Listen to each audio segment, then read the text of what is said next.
A very good morning, everyone. I hope all of you are doing well, and welcome to our tutorial slash lab class. And also, I hope that all of you are keeping up with all the syllabus for CIN603. So far, you have covered up your mid-semester exam as part of your coursework. You also have your weekly based quiz. Okay, so please do ensure, pardon me, it's not weekly based quiz, but it's lecture based quiz.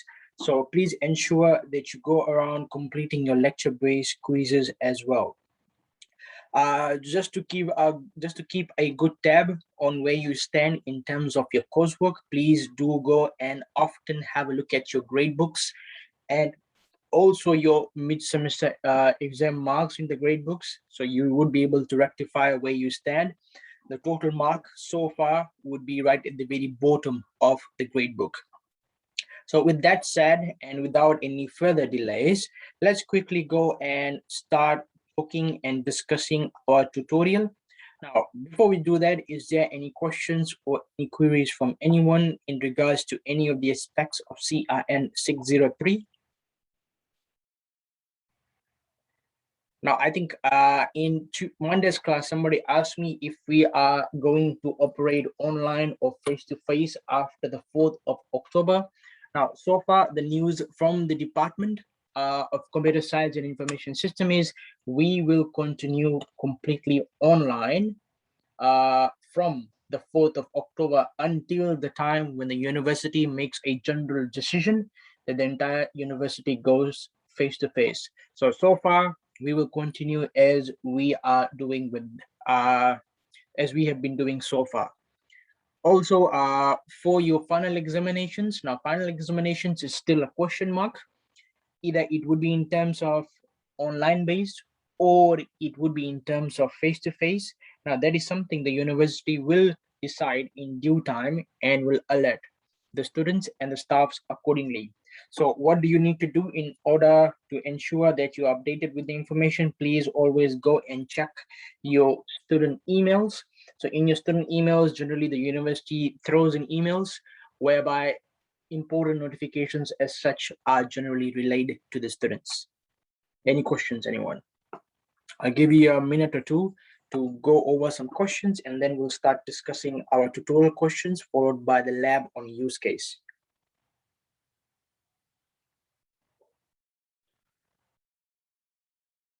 Any questions?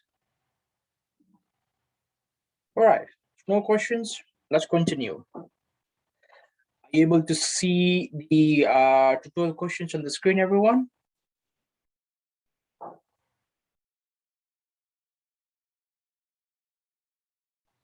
Yes, sir. Okay, thank you, Musharat, for your feedback. Now, question number one, explain what is SAS or SAAS. Thank you, Shannon, for your feedback. Good morning. Okay, so SAS or SASS, I will define it and dictate, and you can write down the sample answers. Okay, so SAAS stands for Software as a Service. SAAS stands for Software as a Service.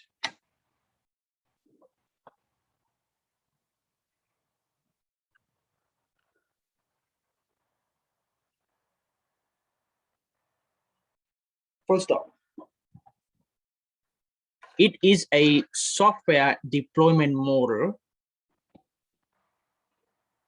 It is a software deployment model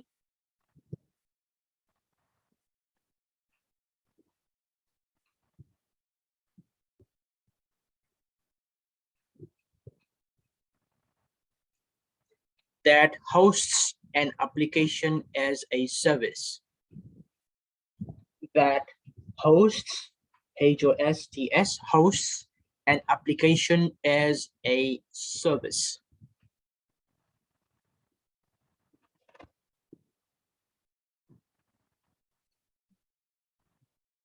Provided to customers over the internet.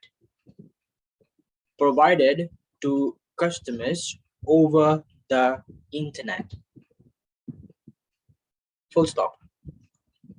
So it is a software deployment model that hosts an application as a service provided to customers over the internet, full stop.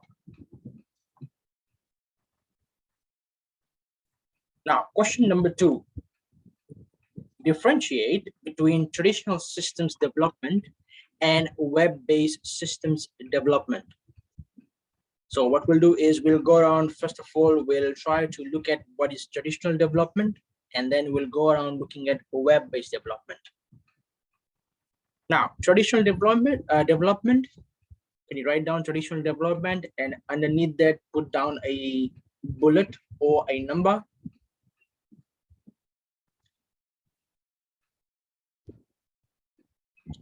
And write down system design is influenced by, system design is influenced by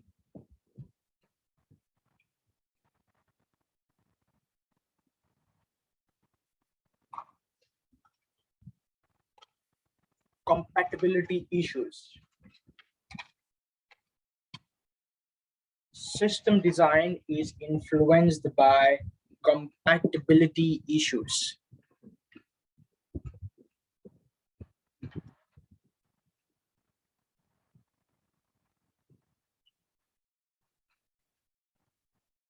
Next bullet.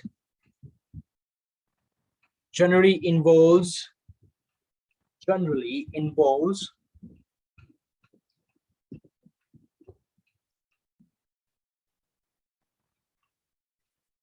in-house development, generally involves in-house development,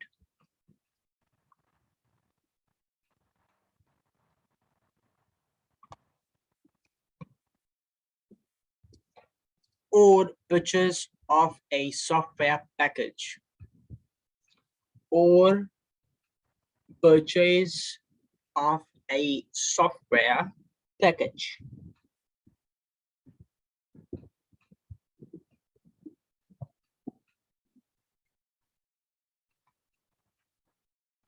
With possible modifications. Of a software package with possible modifications.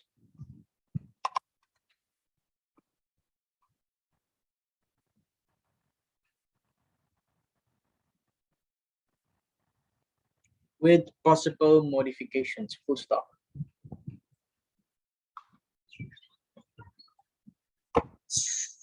Next bullet. Scalability is affected by, scalability, S-C-A-L-A-B-I-L-I-T-Y, scalability is affected by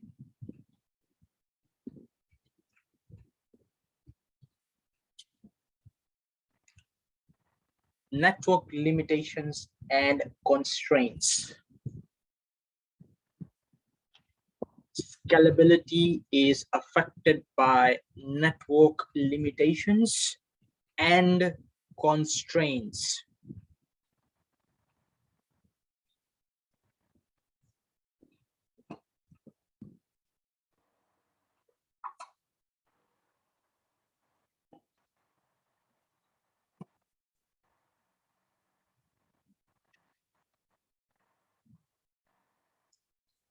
Okay, next subtopic, web-based development. Web-based development.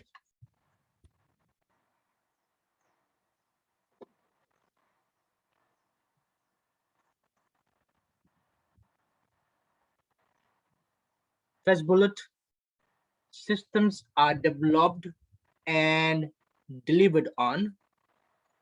Systems are developed and delivered on.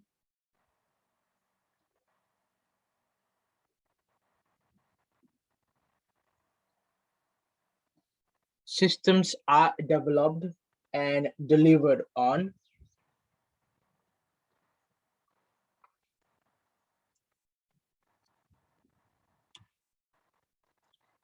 an internet-based framework.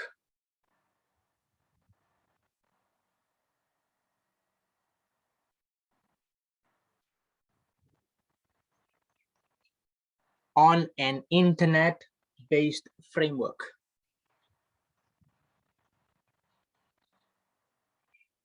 Next bullet. Treats the web as a platform. Treats the web as a platform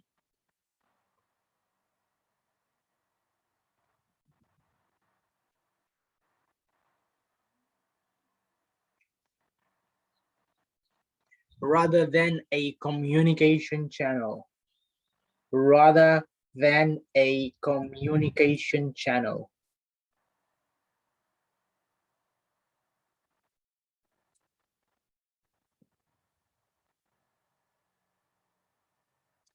Rather than a communication channel.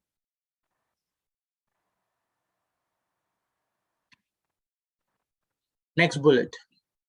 Web-based systems are easily scalable. Web-based systems are easily scalable.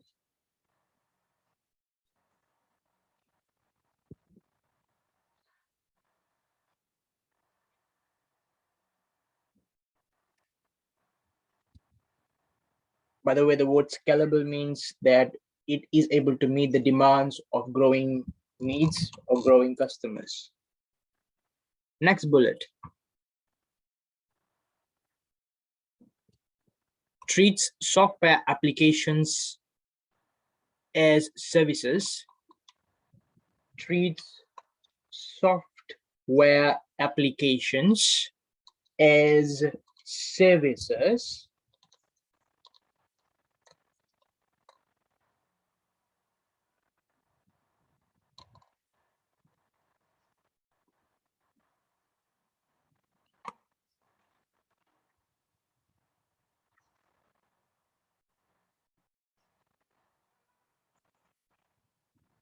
That are less dependent on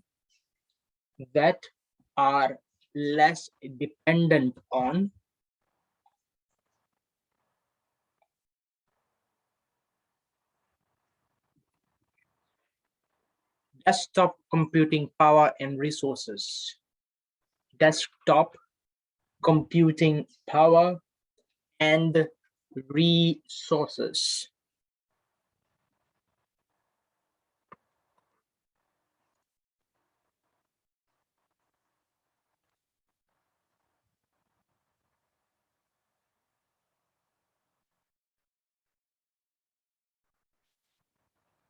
Full stop.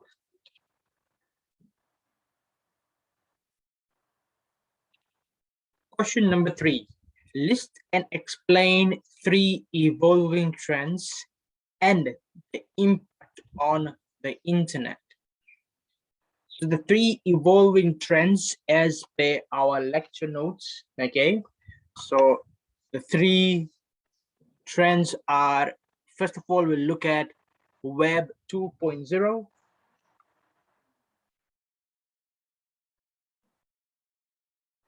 Web 2.0 and give a dash.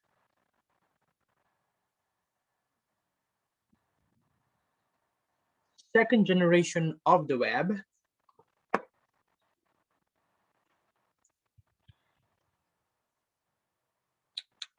Second generation of the web.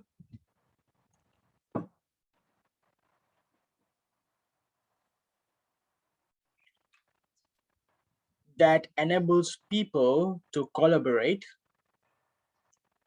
That enables people to collaborate. Collaborate, C-O-L-L-A-B-O-R-A-T-E, collaborate, comma.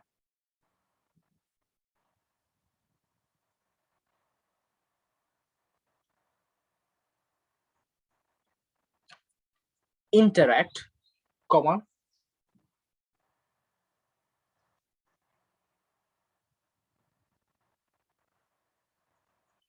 And share information much more effectively. And share information much more effectively. Full stop. It enhances interactive experiences. Full stop. It enhances interactive experiences.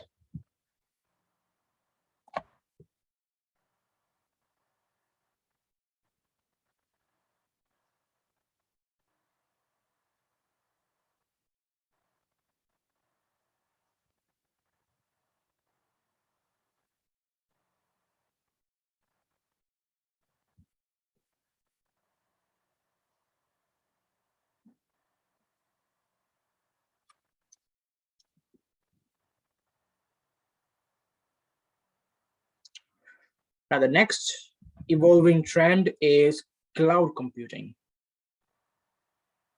So can you write down cloud computing followed by a dash?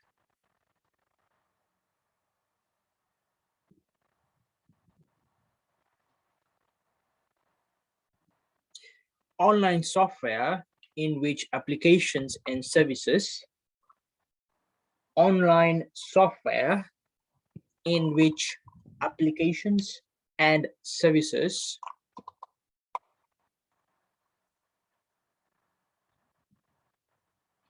online software in which applications and services are accessed and used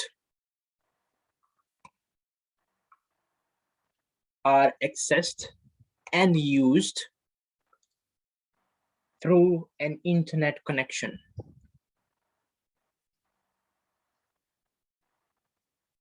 Are accessed and used through an internet connection. Example, Google Drive.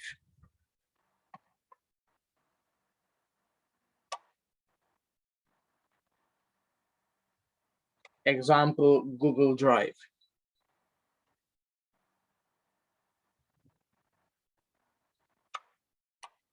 And the third evolving trend is mobile devices. So can you write down mobile devices followed by a dash?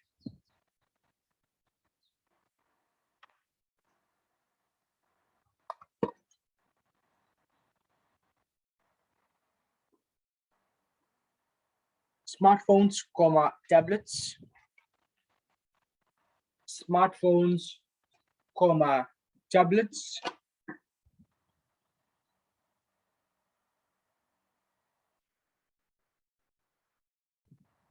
And other computing devices. And other computing devices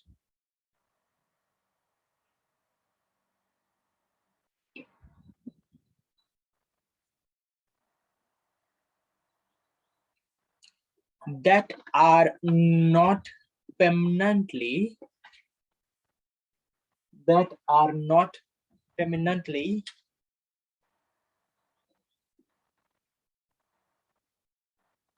tethered to a desk. Tethered, spelling of tethered, T-E-T-H-E-R-E-D, T-E-T-H-E-R-E-D, tethered to a desk. The word tethered means connected.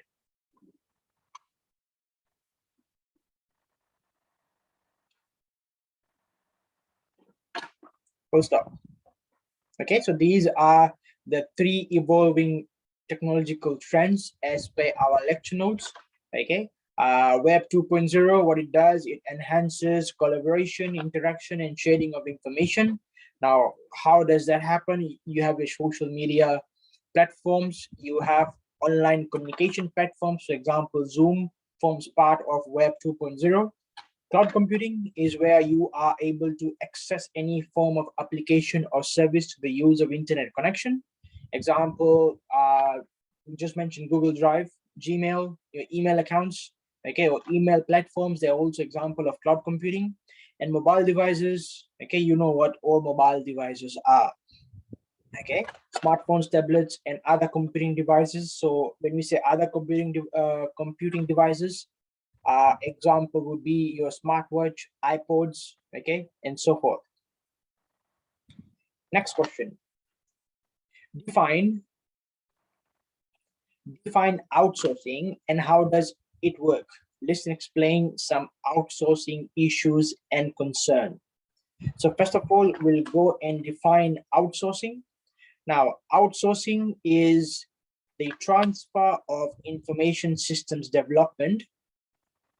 It is the transfer of information systems development, comma,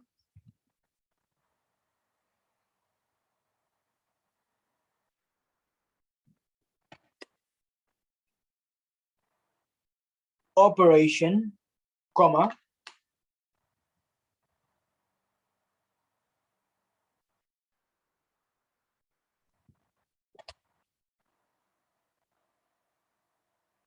or maintenance to an outside firm.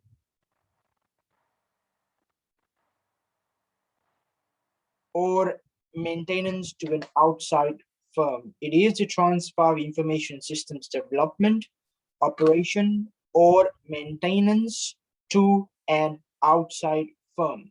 So that's outsourcing. So how does it work? Okay.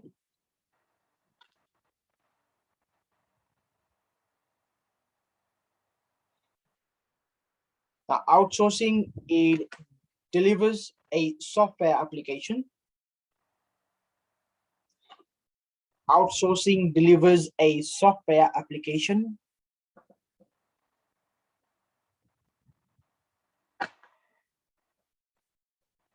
Delivers a software application or access to an application, or access, ACCESS, or access to an application.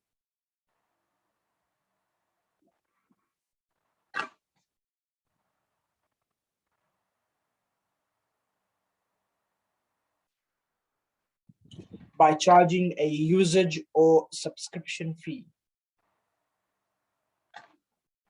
By charging a usage or subscription fee.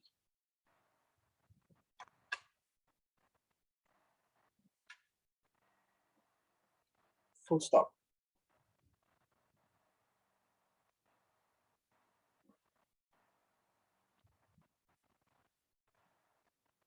Now, some issues and concerns related to outsourcing. So you can write down outsourcing issues and concerned, and after that, a bullet point.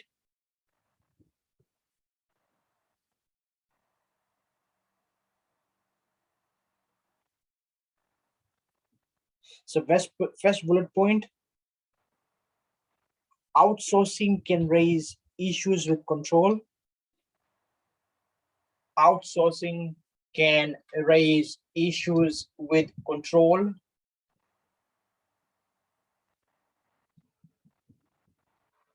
Comma, culture can raise issues with control, comma, culture.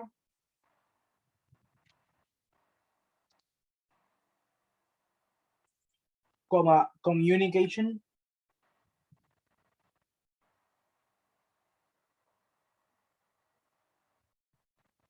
And security.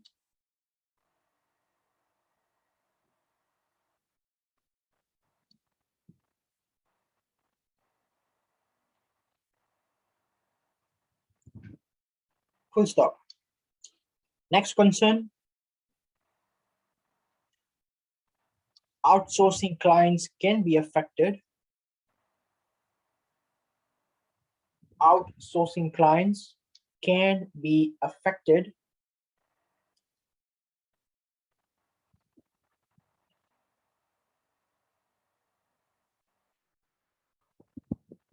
by mergers and acquisitions.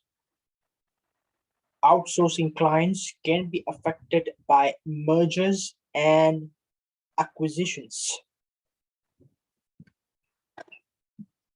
By the way, mergers and acquisitions, merger is just like you have an outsourcing firm which merges or combines with another firm. Acquisition is whereby an organization, a outsourcing firm, it sells itself out and a new owner comes in. Okay, so the clients will be affected by mergers and acquisition. Acquisition, the spelling is ACQUISITIONS, acquisitions.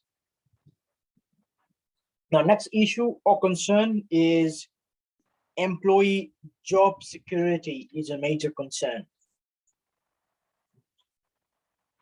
Employee job security is a major concern.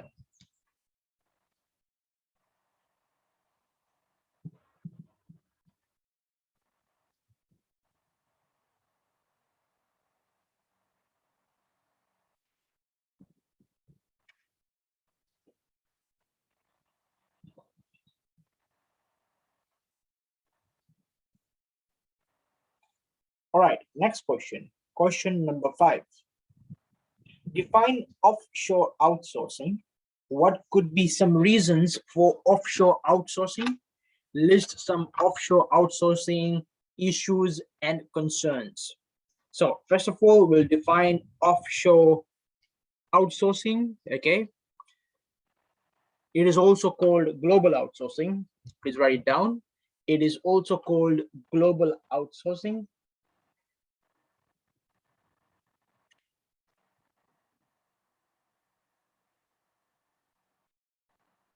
It is also called global outsourcing. Full stop. It shifts IT development.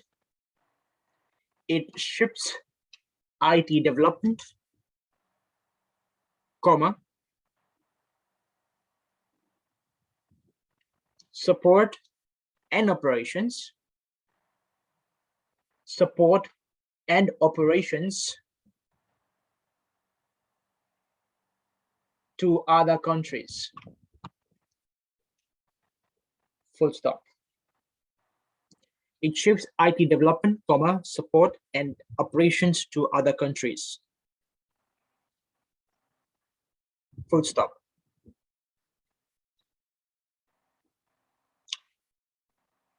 Some of the next line, some of the reasons to opt for offshore outsourcing are, some of the reasons to opt for offshore outsourcing are, colon, some of the reasons to opt for offshore outsourcing are, colon, first reason,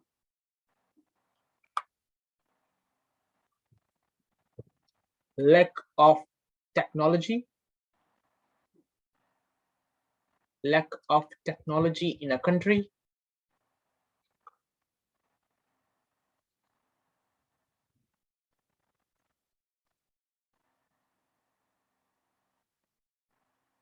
next reason, lack of experts, lack of experts,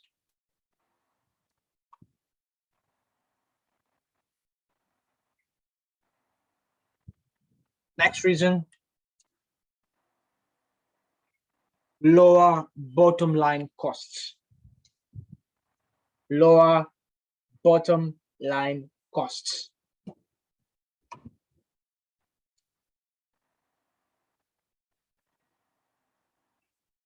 By the way, bottom line here would mean expenses, expenses to get to achieve something. So lower bottom line costs.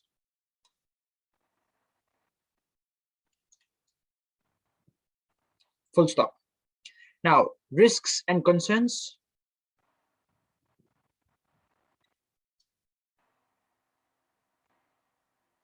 First one, impact on the economy.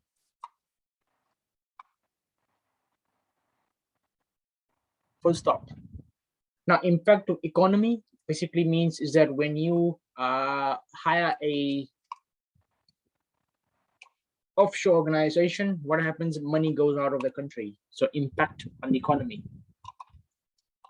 Next concern, project control. Full stop. Project control. What it simply means over here is you do not have much control when you have a organization who tries to develop a system for you and is located offshore. So there's always going to be control issues. So the second concern was project control. Third point is security issues. Full stop. Security issues. Now, what kind of security issues? There's always likely a chance when you are trying to develop and access an application from an outside organization who is located in another country. There's always going to be a likely chance that things are not going to be so green. When I say not, things are not going to be so green or fruitful, what it simply means is that you may have hacking that may take place. You may have software related viruses, okay, and so forth. So the three concerns are lack of, impact on the economy, project control, and security issues. Now, question number 6, define the following terminologies. So the first terminology that we have is software package. Now, the definition for software package, obtained from a vendor or ASP. Obtained from a vendor or ASP. ASP, by the way, application service provider.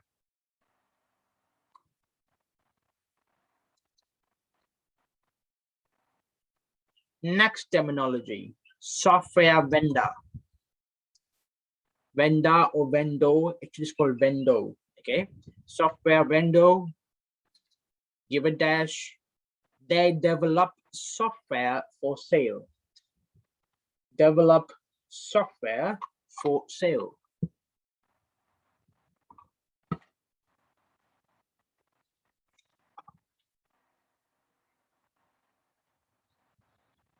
Next terminology, value added reseller. In brackets, you can also write down VAR.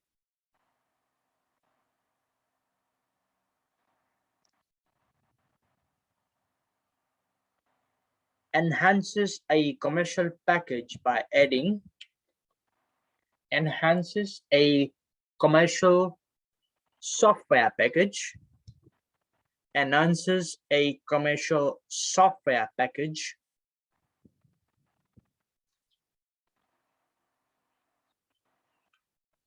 by adding custom features. By adding custom features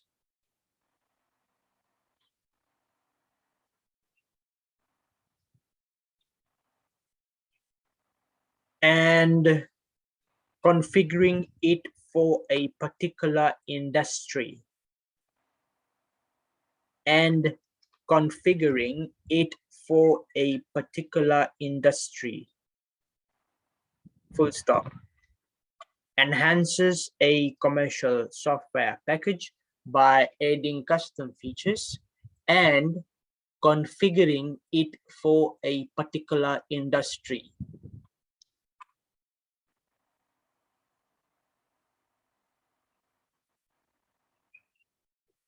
Next terminology is horizontal application.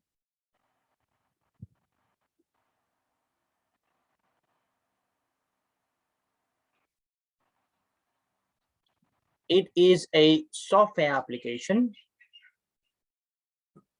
It is a software application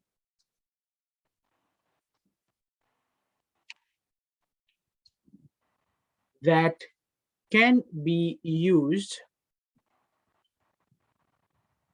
It is a software application that can be used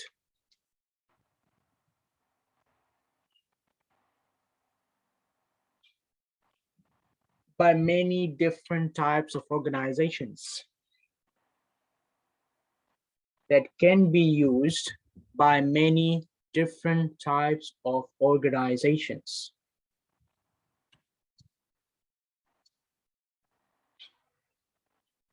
Example, a payroll software.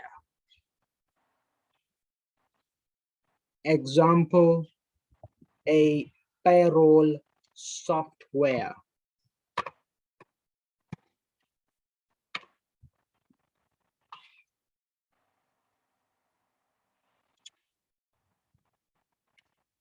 Next terminology is vertical application. That's completely opposite of horizontal. So if horizontal application can be used by many different types of organizations or many different types of businesses, vertical applications is a software that is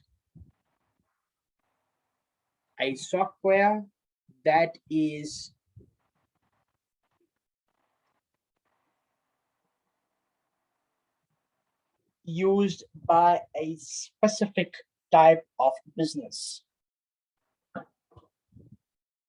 A software that is used by a specific type of business. Example, AutoCAD.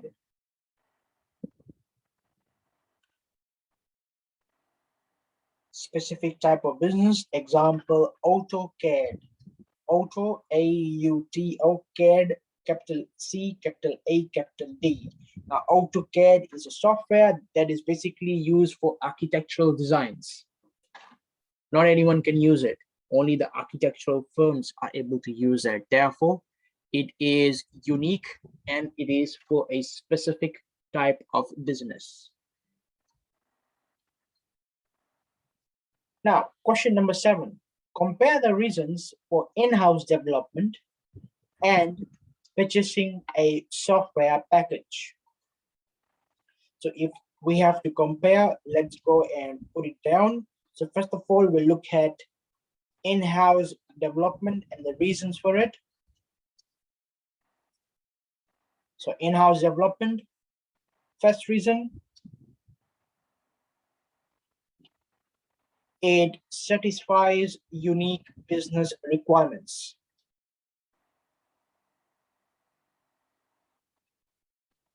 It satisfies unique business requirements.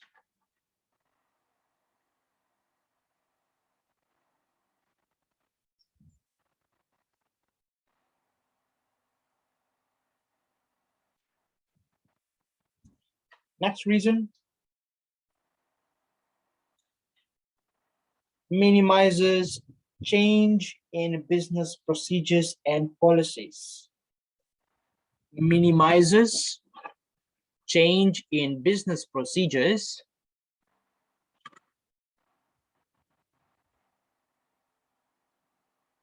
and policies.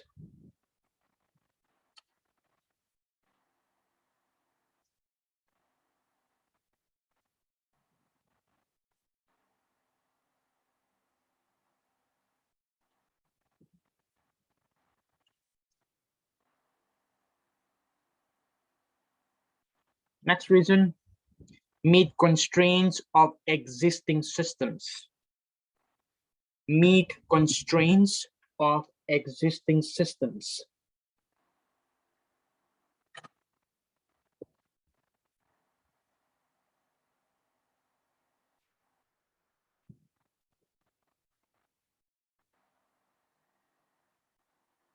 Meet constraints of existing systems. Also put on and technology. Meet constraints of existing systems and technology.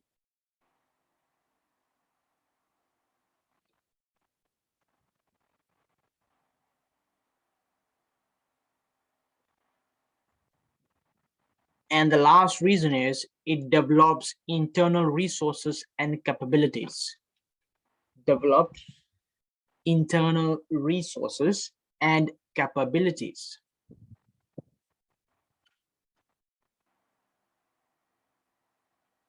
Now, the last one, what it simply means is that people who are working within the organization, technology that is used within the organization, okay, the level of expertise that is used within the organization, all of it is developed through in-house development. Now, moving on, reasons for purchasing a software package.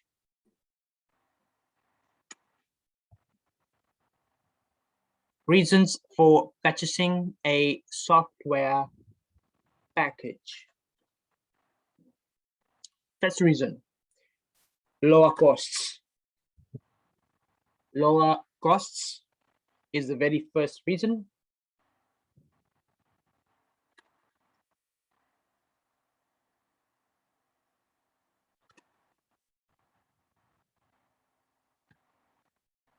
Second reason,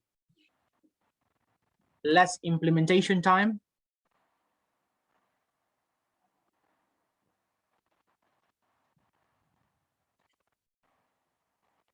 Less implementation time is the second reason.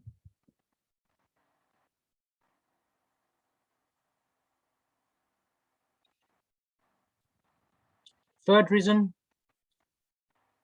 proven reliability and performance benchmarks. Proven reliability and performance benchmarks.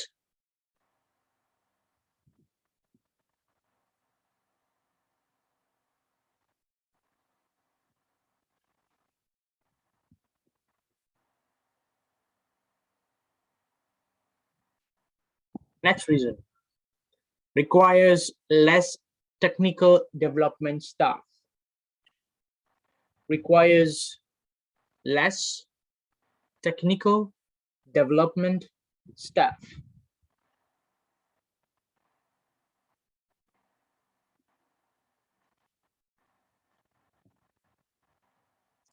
Next reason, future upgrades provided by the vendor. Future upgrades provided by the vendor.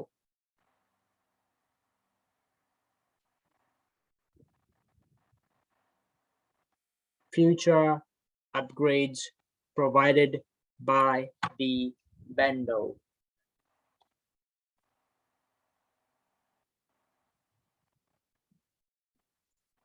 Okay, so those were the reasons for in-house development and the reason to purchase a software package. Question number 8, define the following terminologies. So we have 4 terminologies: user application, user interface, service desk or information center, screen generators, and report generators. So we'll go around and discuss all of those in very short and simple ways in terms. First one, user application.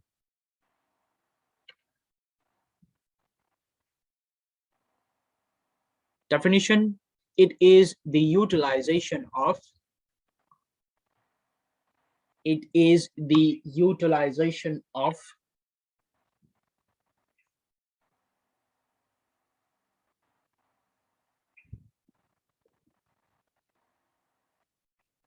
standard business software. It is the utilization of standard business software.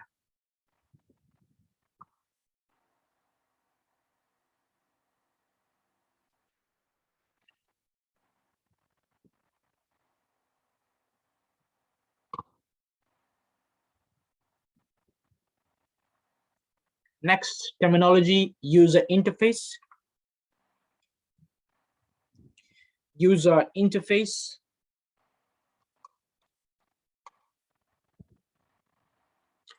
enables effective interaction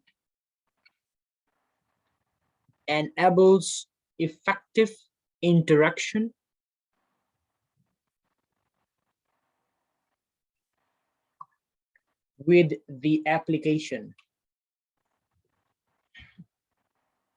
Enables effective interaction with the application.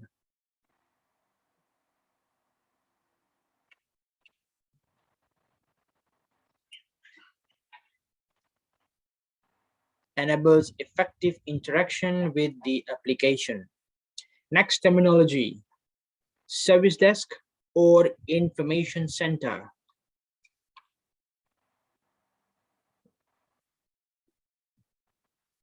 Service desk or information center, give a dash.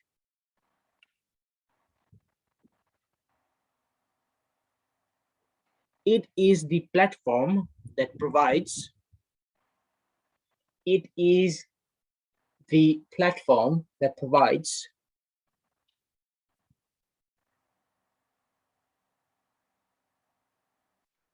user support.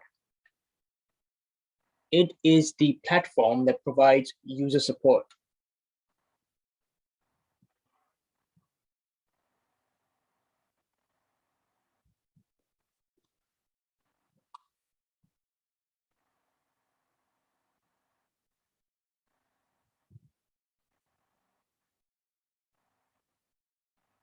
The very last terminology for week 9 tutorial, screen generators and report generators.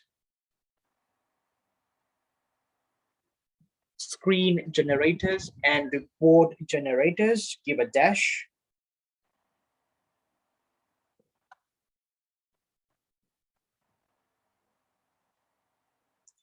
It allows users to design,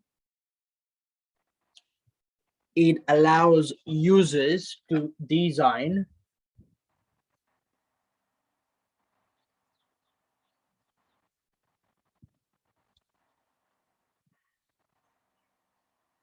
their own data entry forms and reports. It allows users to design their own data entry forms and reports.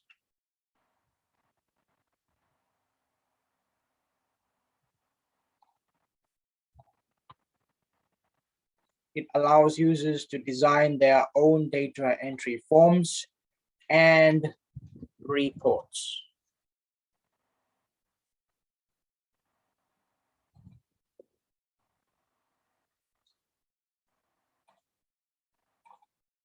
So that finishes up your week 9 tutorial.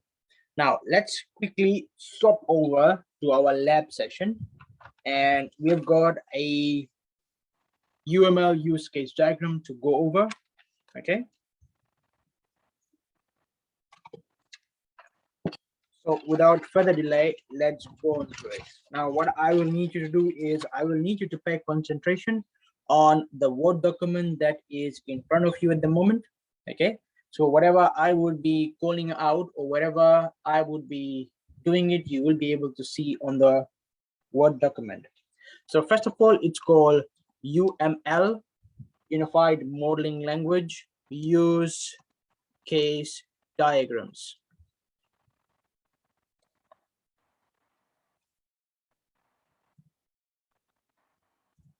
Now, the reasons for why we use a UML use case diagram is as such. Okay. Now, it is helpful in modeling user requirements. Now, the second reason why normally designers and developers end up using a UML use case diagram is something as such. Let's say you have an idea. Yeah, I actually something like this is already on Moodle at the moment. Okay, if you would go into your week 9 section of the Moodle shell, okay, it's already here, UML use case diagrams. It's just that I am putting this up in Microsoft Word for easy explanation. Okay, now let's say you have a basic idea in your mind. Okay, now this idea makes perfect sense to you. However, when you try to disseminate this idea to someone else, Now, the word disseminate means when you try to tell the idea to somebody else, what happens is that they don't get you, or they don't understand your idea. So what happens is that in that case, this is where use case diagrams are perfect and very helpful. Now, able to understand me so far? Okay, you have a UML use case diagram, UML unified modeling language. That means you are trying to give out some ideas in terms of modeling it. All right. Now, why do we use use case diagrams? Now, it is helpful in modeling user requirements. For example, if you have a perfect idea in your mind, okay, it makes sense to you what you want to do, but when you try to tell this idea to somebody else, they don't get you. Theoretically, they don't get you, or without drawing something, they do not get you. So this is where use case diagrams are perfect. Why? Because with the use of such diagrams, you will be able to tell them that you want to develop such kind of a system or a software, and this is how data will travel from one end of the system to the other, or how users will interact. Now, generally, use case diagrams have 4 components.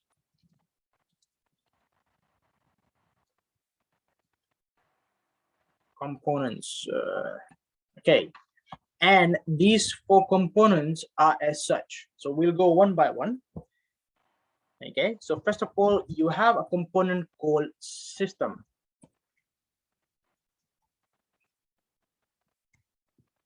Now, system is basically whatever you are trying to develop. Now, it can be in terms of a website, it can be a software, it can be a software component, it can be a mobile application, it can be a business process, and so forth. So I put it down in the example. For example, it can be a website, it can be a software, it can be a component of a software, it can be a business process, or it can be a mobile application. Okay, now all these, they come under system. Now the system is usually represented by a rectangle. So let's go and make the diagram.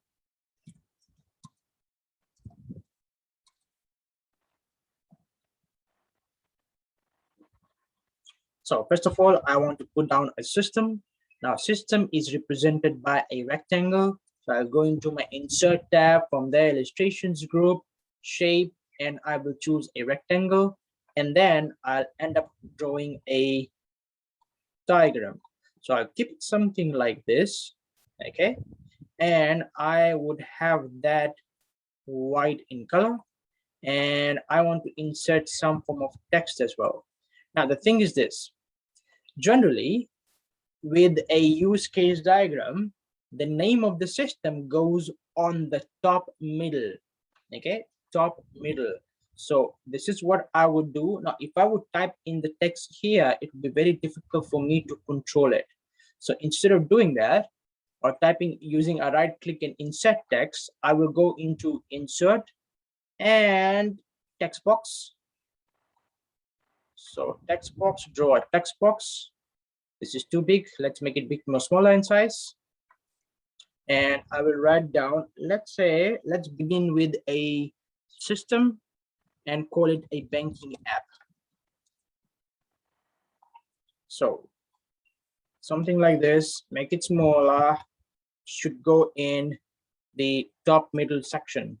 Now, once you have that, it becomes easy for you to control it.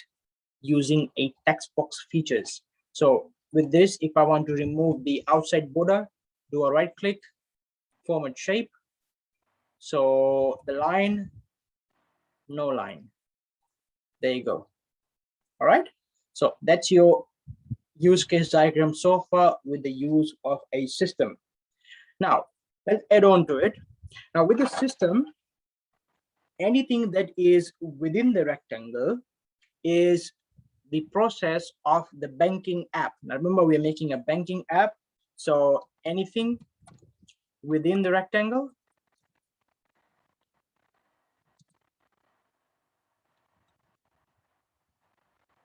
means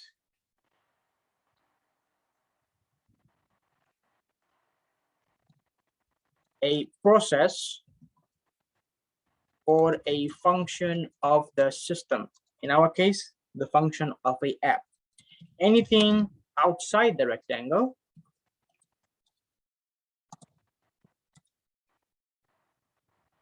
means it is not part of the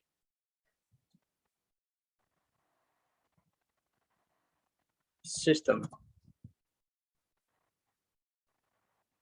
Are good so far? So whatever happens within the system, okay, it needs to stay within the rectangle.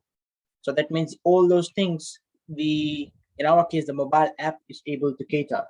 So whatever goes outside the rectangle, that means those things are not part of the banking app. All right, so the first component was system. Now the second component that we have is called an actor. Now the actor is someone or something that uses a system to achieve a goal. Now someone, it can be a person, okay? Something, it can be an organization, it can be an external device, it can be another system. So let's write it down. It can be a person, it can be a person, let's give a comma, and then it can be an organization, it can be another system, or it can be an external device. Example, a server. Example, another kind of banking system hooked up to a mobile app. Now, the actor is generally represented by a stick figure. Represented by a stick figure.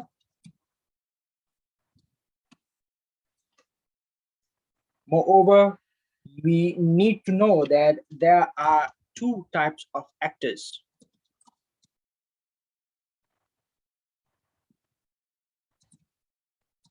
And they are primary actor. Okay, let's put it like this. So two types of actors. You have a primary actor. Now the primary actor basically initiates the use of the system. What it simply means is that they are the one who begins with the using of the system. And you have a secondary actor who is a reactionary actor. In other words, they react to the use of the system by a primary actor. Okay, so you have two types of actors. You have a primary actor and you have a secondary actor. A primary actor is the actor or the person or the system or another external device that initiates the use. That means they begin by using of the system. Okay, and the thing about a primary actor is that they are always in the left hand side of the system. And with the secondary actor, these are the reactionary actors. That means they react to the use of the system by a primary actor, and it falls on the right hand side of the system. So now you tell me, so an actor, would it be inside the rectangle or would it be outside the rectangle? Anyone?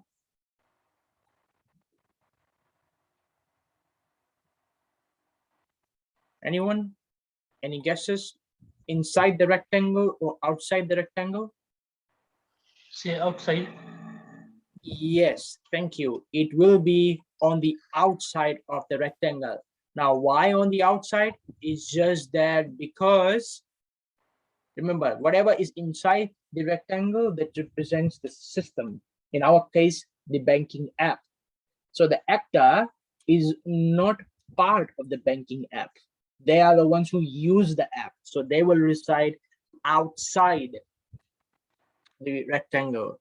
Now, let me quickly go and grab an image of an actor or a stick figure so that it becomes easy for us to put it in. Give me a second, people. Give me a second.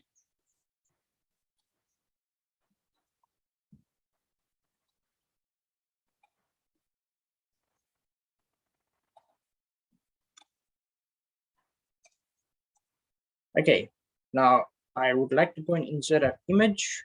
So the image is on my desktop. Okay, so this is my stick figure, and I will wrap it as square so that it becomes easy for me to move out, in and out, or drag it in and drag it out and control it on the screen. So you have an actor over here. Now, with the banking app, how many actors do you think you will have? Okay, let's make it like this. Who is your primary actor in the banking app? Primary actor in a banking app?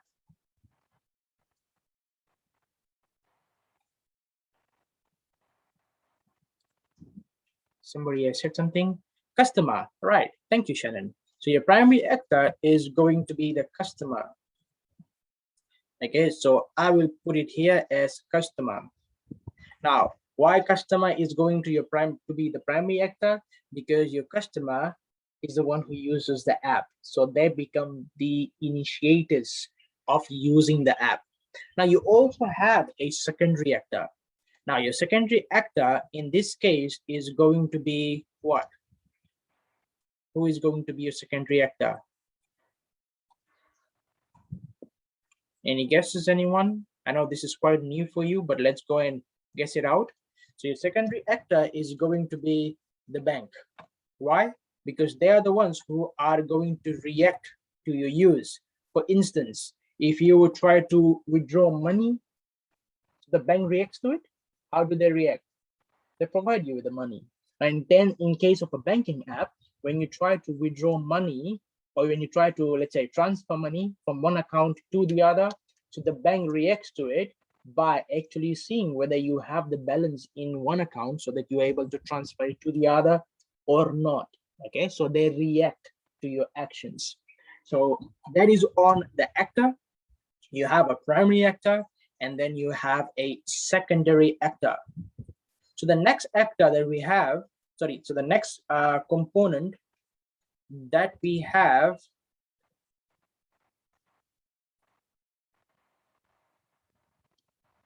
in a use case diagram is use case. Okay, so use case. So use case, what it does, basically it describes what the system does. Now the use case is represented by an oval. Okay, moreover, it represents an action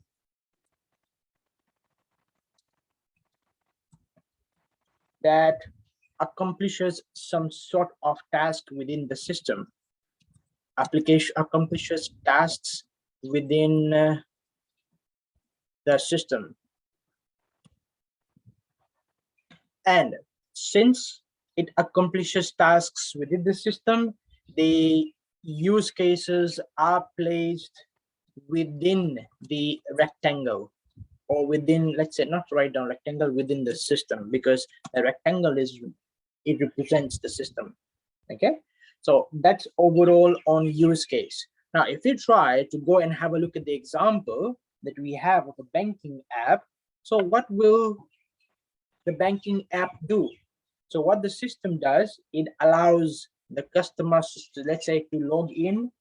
So the customer logs in, the customer checks balances, the customer is also able to transfer funds and make payments. Now they can't withdraw from an app because there's no withdrawing procedure. How will you get the money off? Okay, so what you can do is you can make transactions which does not actually give you a sense of making withdrawals, but what you can do is you can transfer funds, you can go around making payments and so forth. So like mentioned earlier, your use case is represented by an oval.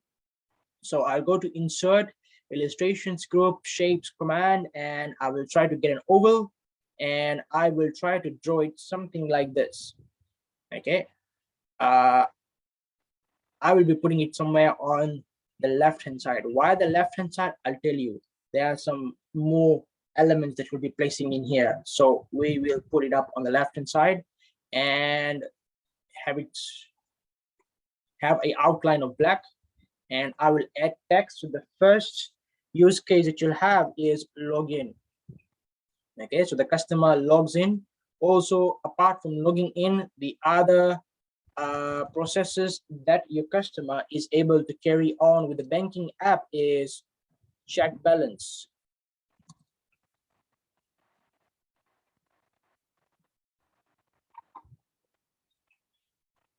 Moreover,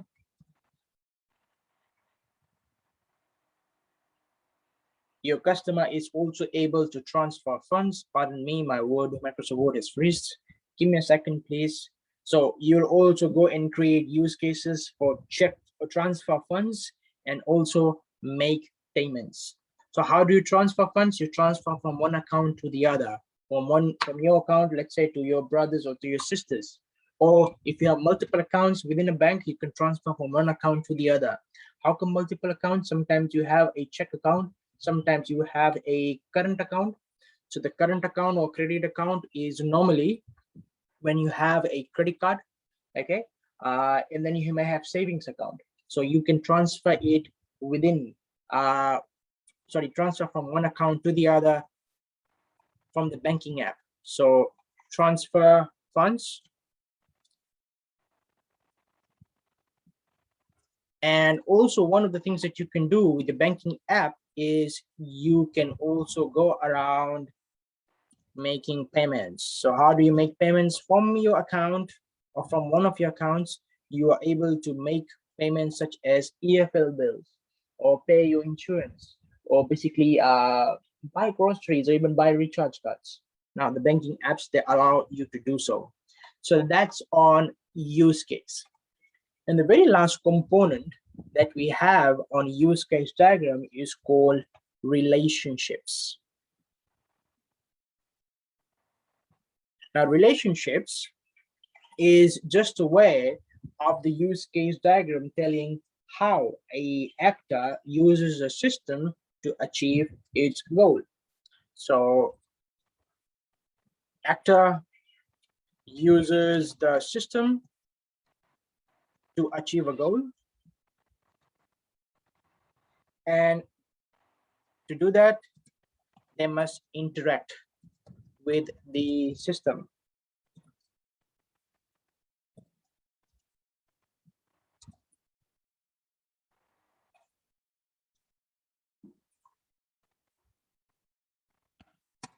And relationships are able to do that.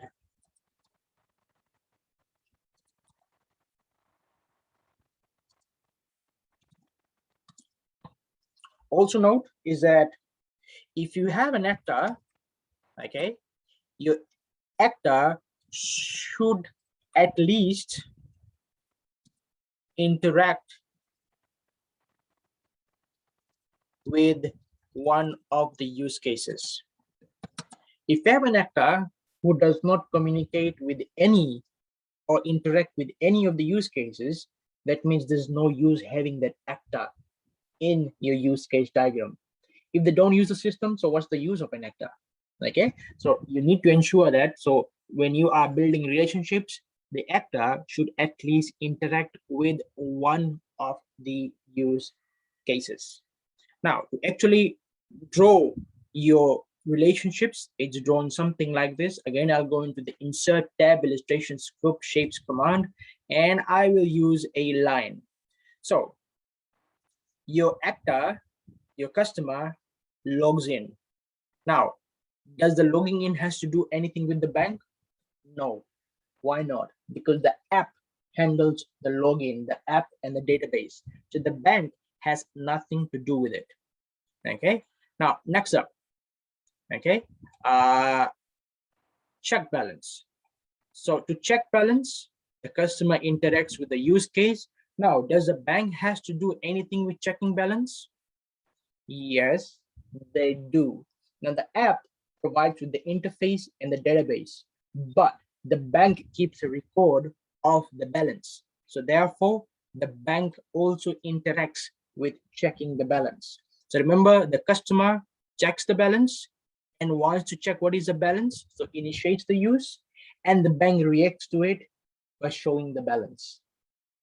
Next up, transfer funds. So when the customer would like to transfer funds, okay, he or she initiates the system or initiates the use. Now, does the bank react to it? Yes, they do. Only and until the bank approves the transfer of funds, it wouldn't happen. Only and until the bank provides you the approval by checking if the funds are available or not, only then the transfer of funds incur. Therefore, the bank is the reactionary actor in this case. Now, does the customer interact with making payments? Yes, because he or she generally makes the payment. Okay, so when they make payment, what happens? The bank reacts to it. How? Let's say if I am making a EFL payment in my bank account using the mobile app, so I will choose a account from where I want funds to go from my account to EFL's account. Remember, making payments means to a banking app. That means you are transferring funds from your bank account to EFL's bank account. So what the bank does is, when you, let's say my bill is $100. So what the bank does when a customer makes a payment of $100, the bank first of all will go and check whether the customer has enough balance in his or account or not. If he or she has the sufficient amount of balance, then the bank takes that amount from the customer's account and transfers it into EFL's bank account. So therefore, the bank reacts to it. So the bank also builds up a relationship with the app in this case. And that's your use case diagram. Not so fast though. Now we have two more types of relationships. Now this is a common relationship whereby you have, now these are called base use case, okay? So whereby the actors interact with the base use cases. Now relationships, there are two more types of relationships. The first one is called included.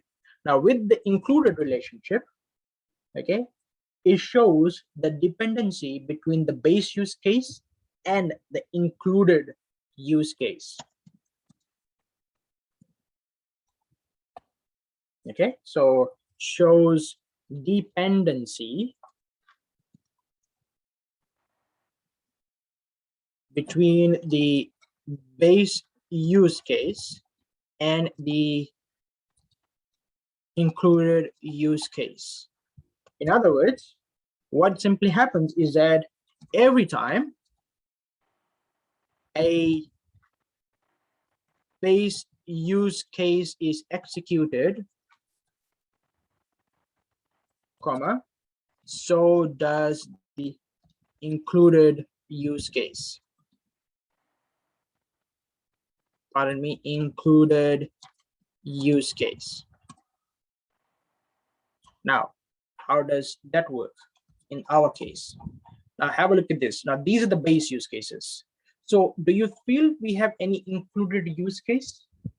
Included use case is whereby every time when a base use case is executed, so will your included use case. The included use case will be also drawn in a oval. Okay, now I will give you an example where our included use case comes in. So I'll quickly go and copy this and paste it here, and I'll put it next to login. Now every time you log in, the bank or the app, what it will do is it will go and verify password. Would it? Yes, it would. Okay, why? To see whether you actually have the credentials to log in into a specific account or not. So therefore, this becomes your included use case. So included use case generally have arrows in them. So log in, and then you have an arrow coming in. Okay, now you also need to put down some text associated with it. So in this case, it will come here. Okay, I'll try to make this smaller in size, and I will write down included. Let's make the text smaller.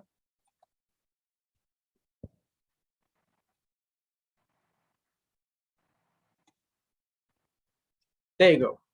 Okay, included. That means every time a customer initiates a use of the system by logging in, so the password is verified. So if the password is verified, if it's true or if it's correct, the user is able to log in. But then what if the password is incorrect? So if the password is incorrect, okay, that's where our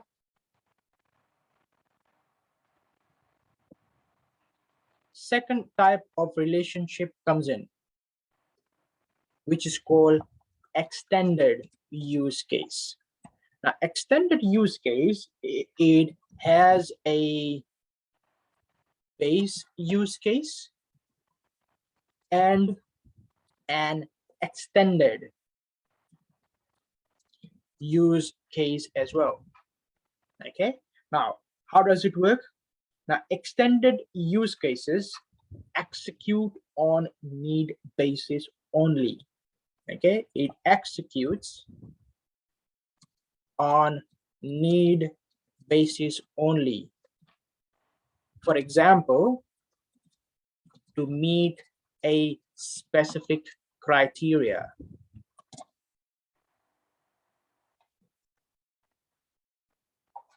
Now, we can have an excluded use case in our case. Okay, how, where, okay, and when is like this. When you try to verify the password, okay, let's say the password is incorrect. Okay, now it doesn't happen all the time. Sometimes it would. So if your password is incorrect, you will get a login error. So what happens is that this extended base case, this extended use case is going to be something like this. So you'll have an arrow, and the arrow will point towards login. Okay, and then just like you had included over here, you will put down extended. Okay, now I'll have to rotate this a bit to put it in line, and there you go. Now something is missing.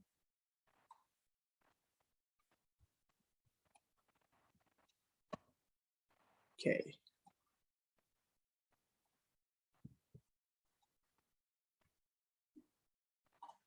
there you go, extended. Now have a look at this. Remember I told you at the very beginning, see what we wrote here. You have a perfect sense of an idea. You are able to understand it, but others are not able to understand it. So your use case diagram should be able to demonstrate it to them. So if a customer logs in, so what happens is that with included, that means it is included all the time. It verifies password. If the password is incorrect, there is a login error. So with the login error, okay, that becomes the extended use case, you are asked to log in again. So unless and until your verified password is correct, you will keep on getting that error. So that's what your included and extended use case is about, relationship is about. Okay, now likewise you can have your included and extended relationships here as well. For example, look at transfer funds. So when you're trying to transfer fund, so your included use case is going to be what? Verify balance. So if the balance is enough, it executes. If the balance is not enough, it will give you an extend. You should have an extend use case which says insufficient balance. Likewise with make payments, so it verifies balance. If your balance is enough, it executes. If it's not enough, you should have an extended use case which says insufficient balance. Okay, now we'll go and get that done. Okay, so what I will do is I'll try to copy and paste this down here. Okay, and another one to be somewhere over here. Okay, something like this. The first one would say is check balance, and over here insufficient balance. So with that, you'll have your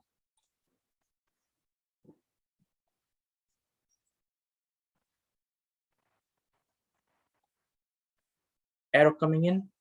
So I will do something like this. So insert tab and then your arrow. So you will have a included relationship. So I will copy this and I will paste it here and turn it around, rotate it a bit. So that's included. Likewise, you'll have your extended relationship. So that goes in here with an arrow and copy and paste. That comes in. So this is your extended relationship. Moreover, we also would need to do the same. Now this is quite small in size, so I can make my use case a bit smaller. Same thing having here as well. Okay, so that the entire thing is visible and also it makes it look less messy. So check balance again. Okay, and then you have insufficient balance. This goes here. Now please ensure it does not go outside the rectangle. If it goes outside the rectangle, that means it is not part of your use case diagram or part of the system.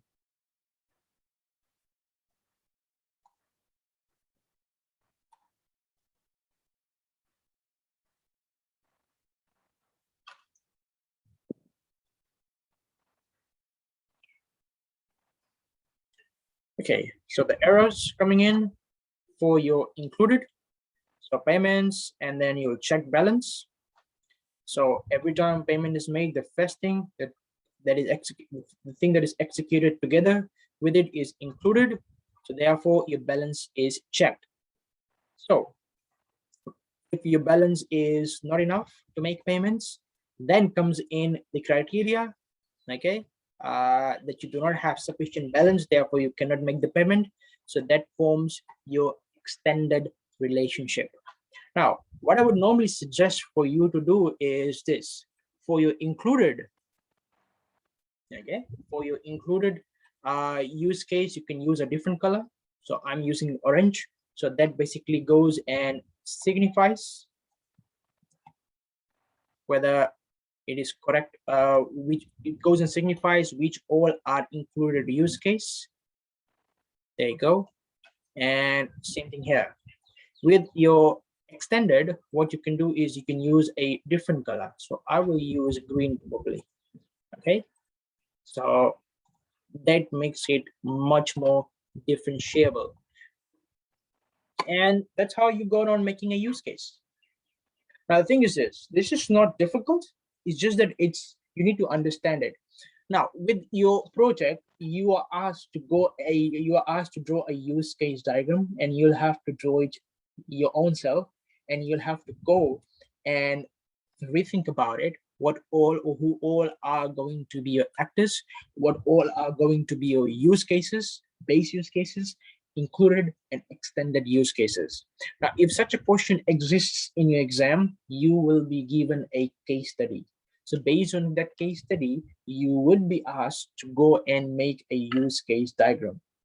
Now, how the case study is going to be and what it will look like, that is all of that we will be covering it from next week onwards. Okay, so in next week's class, I will present you with a case study. In fact, I'll try to get it done as soon as possible. So when you begin next week, you already have the case study with you. Please do go and try and attempt it. On Monday, it will be visible to you. Attempt it out and see how it goes. And once we actually mark it in our tutorial and lab class, you will be able to see where you've gone right and where you've gone wrong.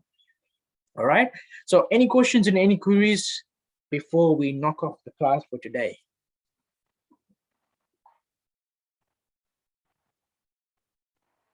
By the way, all this you will be able to find all these in here, UML use case diagram.